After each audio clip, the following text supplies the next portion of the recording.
ఈ నెల 4వ తేదీన తుమ్మెదపాలెం గ్రామంలో సాయి కుమార్ అనే వ్యక్తి హత్య చేయబడినాడు. అతని హత్య గురించి వాళ్ళ భార్య నందిని యొక్క కంప్లైంట్ మేరకు చిత్తూరు తాలూకా పోలీస్ స్టేషన్లో క్రైమ్ నెంబర్ 26గా నమోదు చేయబడింది. ఈ హత్య ఒక నాటు తుపాకీ తీసుకొని ఢిల్లీ కుమార్ అనే వ్యక్తి హత్య చేసినట్లు వాళ్ళు కంప్లైంట్ ఇచ్చినారు.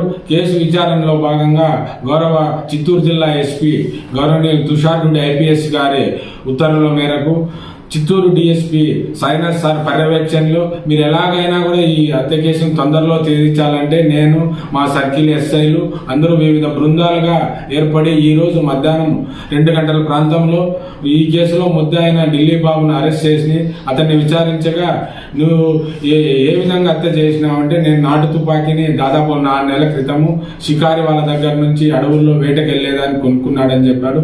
నువ్వు సాయి కుమార్ను హత్య చేయడానికి కారణం ఏమంటే నేను సాయి కుమార్ దగ్గర కొంచెం డబ్బులు అప్పు తీసుకున్నాను, వాళ్ళ చెల్లెలు మ్యారేజ్ ఉందని డబ్బు ఇమ్మని విపరీతమైన ప్రెజర్ పెడుతున్నాడు.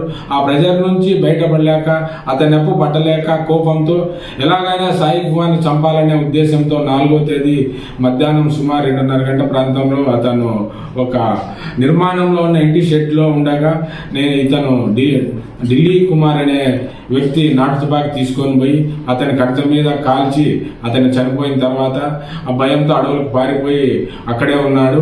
మేము వివిధ బృందాలుగా పోలీసుల్లో విచారిస్తానని తెలుసుకొని ఈరోజు వేలూరు కానీ ఎక్కడన్నా పారిపోవచ్చుకు గోపాలపురం బస్టాండ్ దగ్గర ఉండగా మాకు రాబడిన సమాచారం మేరకు ఆ వ్యక్తిని అదుపులోకి తీసుకుని విచారించాము. అలాగే హత్యకు ఉపయోగించిన నాటు తుపాకీ ఎక్కడుందని అడగగా అతను ఒక గుట్ట దగ్గర పొదల్లో దాచిపెట్టినాడని చెప్పినాడు. అక్కడికి పోయి ఆ తుపాకీని కూడా స్వాధీనం చేసుకున్నాము. ముద్దాయిని అరెస్ట్ చేసి రిమాండ్కి పంపించినాము.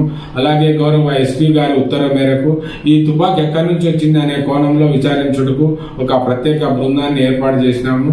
త్వరలోనే ఆ తుపాకీ ఎక్కడి నుంచి వచ్చిందనే విషయం కూడా వెల్లడిస్తాము.